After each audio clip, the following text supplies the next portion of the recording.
धाराशिव तालुक्यातील कोल्हेगाव येथे कौटुंबिक वादातून अत्यंत धक्कादायक दुहेरी मृत्यूची घटना उघडकीस आली आहे.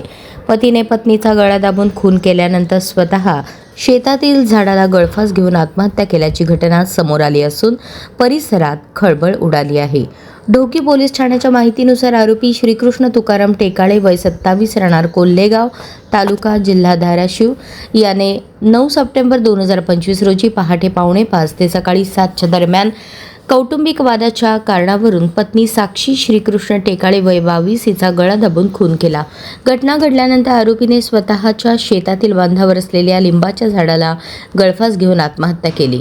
या दुहेरी मृत्यूमुळे गावात भीतीचे वातावरण निर्माण झाले आहे. या प्रकरणी फिर्यादी सतीश शंकर शिंदे वय 38 राहणार वाखरवाडी तालुका धाराशिव यांनी 4 मे 2026 रोजी दिलेल्या फिर्यादीवरून ढोकी पोलीस ठाण्यात भारतीय न्याय संहिता कलम 103(1) अन्वये गुन्हा नोंद करण्यात आला आहे. पोलीस पुढील तपास करत असून घटनेमागील नेमके कारण शोधण्याचे काम सुरू आहे.